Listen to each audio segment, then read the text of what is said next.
Solo everyone, welcome back to the channel Fintex Pathshala. आज के इस वीडियो में डिस्कस करते हैं कि जो भी हम अफिलिएट कमीशन जनरेट करते हैं उसके ऊपर क्या टैक्स इम्प्लीकेशन होते हैं, चाहे वो जीएसटी इम्प्लीकेशन हो या वो इनकम टैक्स इम्प्लीकेशन हो।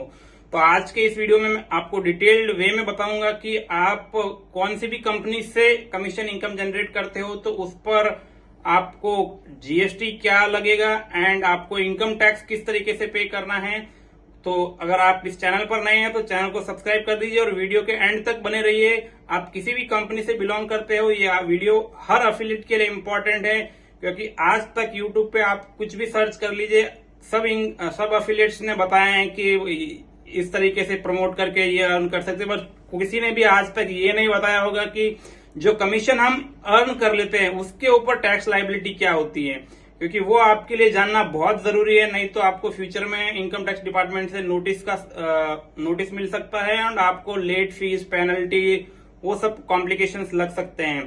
तो होप आपको ये वीडियो अच्छी लगेगी, तो बने रहिए चैनल पर एंड बने रहिए इस वीडियो के एंड तक। मैं अभी आपको मेरी लैपटॉप स्क्रीन पर लेके जाके आपको लाइव पूरा डिटेल समझा दे रहा हूं कि किस तरीके से आपको जीएसटी एंड इनकम टैक्स की लायबिलिटी आपको अफिलिएट कमीशन पे लगेगी। तो चलते हैं लैपटॉप की स्क्रीन पर, जानते हैं कि what is tax implication on commission income from affiliate marketing. First implication है जीएसटी इम्प्लीकेशन। आपको जीएसटी इम्प्लीकेशन क्या लगेंगे आप जो कमीशन अर्न कर रहे हैं, एंड सेकेंड इम्प्लीकेशन है कि आपकी इनकम टैक्स की क्या इम्प्लीकेशन होंगे। तो सबसे पहले हम डिस्कस कर लेते हैं जीएसटी इम्प्लीकेशन के बारे में। तो जीएसटी इम्प्लीकेशन, आपको जीएसटी रजिस्ट्रेशन लेना रिक्वायर्ड है अगर आपकी commission receipt exceeds ₹20 lakh in a year.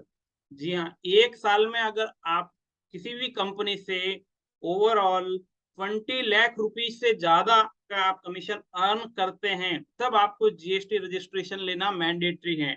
And ये 20 लाख पर कंपनी वाइज नहीं है, ये 20 लाख आपके पैन वाइज है। सपोज आप 5 कंपनी से मिला के 20 लाख अर्न करते हैं तो भी आपको जीएसटी रजिस्ट्रेशन लेना मैंडेटरी है। एंड ये 20 लाख में इंक्लूडिंग टीडीएस अमाउंट है, जो कंपनी टीडीएस डिडक्ट करके आपको कमीशन पे करती है। तो आप उस जब ये रजिस्ट्रेशन की लिमिट आप काउंट करते हैं, सपोज आप किसी कंपनी से 19,50,000 अर्न करें और 50,000 का टीडीएस है, तो आपको जीएसटी रजिस्ट्रेशन लेना मैंडेटरी है, क्योंकि उस केस में आपका टर्नओवर 20 लाख रुपीज हो गया है। एंड उसके बाद रजिस्ट्रेशन लेने के बाद आपको रेगुलरली जो भी मंथली, क्वार्टरली, एनुअली जो भी कंप्लाइंस है जीएसटी की, वो उसको फॉलो करना है। आफ्टर रजिस्ट्रेशन लेने के बाद आपको क्या करना है, after registration you have to issue the tax invoice to the affiliate company. आपको अफिलिएट कंपनी, जिस कंपनी से आप कमीशन अर्न कर रहे हैं, उस कंपनी को आप बिल रेज करना, सर्विस के इनवॉइस को। एंड अब आप सोचेंगे कि सर हम बिल बना देंगे बट बिल पे जो टैक्स आएगा वो हम कैसा पे करेंगे गवर्नमेंट को, और वो कितना पे करना है, उसका सेट ऑफ कैसा मिलेंगे। उसके लिए मैं एक नया वीडियो बना दूंगा। उस वीडियो में मैं डिटेल से डिस्कशन कर लूंगा कि आप जो इनवॉइस रेज करोगे उसके ऊपर टैक्स कैसे पे करना है। तो वो मैं एक सेपरेट वीडियो बना दूंगा। अब नेक्स्ट इम्प्लीकेशन पे चलते हैं, income tax implication. Income tax implication क्या होते हैं, तो जो आप कमीशन अर्न करते हो अफिलिएट मार्केटिंग की सर्विस को, तो उसके लॉ की लैंग्वेज में पहले समझ लेते हैं। The activity of providing affiliate marketing service can be set to be a business activity considering which the income will be assessed under the head PGBP under the Income Tax Act 1961। तो मतलब जो आप affiliate marketing की service provide करवा रहे हो particular company को, वो सर्विस इनकम टैक्स के under profit and gain from business and profession head के अंडर आएगी। तो मतलब आप जो भी कमीशन अर्न कर रहे हो किसी भी कंपनी से, वो इनकम बिजनेस इनकम के अकॉर्डिंग काउंट किया जाएगा। Let understand by example. Suppose mister X earned commission income from XYZ company ₹25 lakh including TDS. तो ये पूरा जो कमीशन अमाउंट है इसको as a business income treat किया जाएगा। एंड आपको प्रॉफिट एंड लॉस अकाउंट बनाना है और आपको क्रेडिट साइड में ये शो करना है what ever the amount you received including TDS, 25 lakh rupees.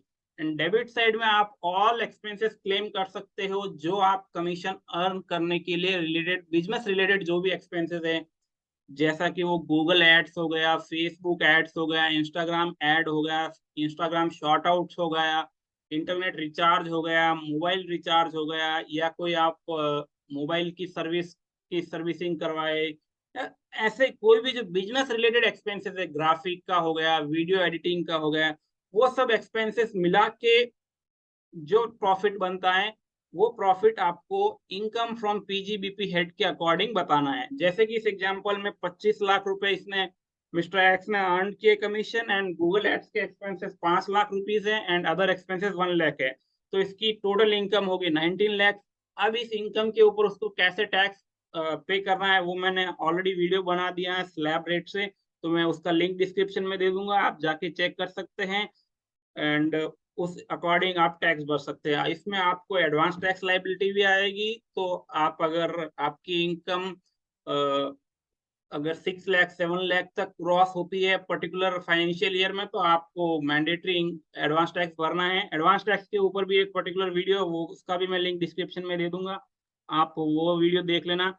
And suppose आपकी इनकम, आपका बिजनेस अच्छा चले और आप कोई भी एफिलिएट कंपनी से more than 1 crore rupees turnover हो जाता है, आपका मोर देन 1 करोड़ रुपीज आप अर्न कर लेते हो पर्टिकुलर फाइनेंशियल ईयर में, तो आपको आपका जो भी कमीशन इनकम आती है, एंड आपको बुक्स ऑफ अकाउंट्स मेंटेन करना पड़ेगा according to section 44 AB, and आपकी जो बुक्स ऑफ अकाउंट्स है उसको ऑडिट करवाना पड़ेगा सर्टिफाइड चार्टर्ड अकाउंटेंट के थ्रू। तो उसका जो लॉ की लैंग्वेज है वो पढ़ते हैं as per section 44 AB of the income tax act.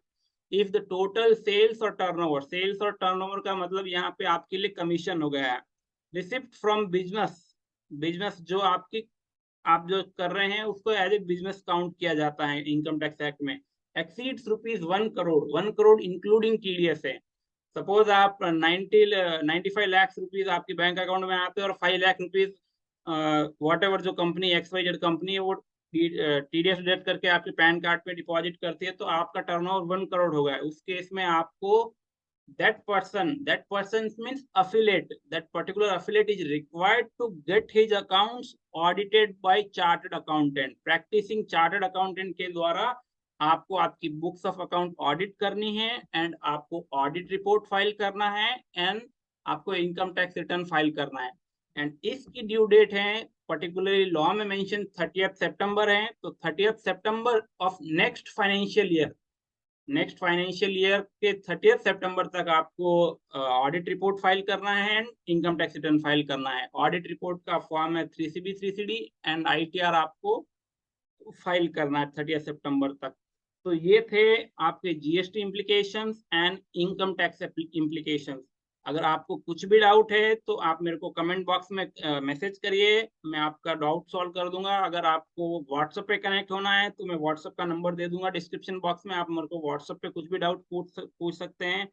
And अगर आपको ये वीडियो अच्छी लगी तो आप आपके जो भी फ्रेंड्स है, लीड्स है सर्किल में, उसके साथ शेयर करिए, क्योंकि ये वीडियो हर एक कंपनी के एफिलिएट के लिए बहुत इंपॉर्टेंट है। एंड तो आज के वीडियो में बस इतना ही। अगर आपको वीडियो अच्छी लगी तो लाइक कर दीजिए, शेयर करिए, एंड चैनल को सब्सक्राइब करना मत भूलिए। Thank you very much.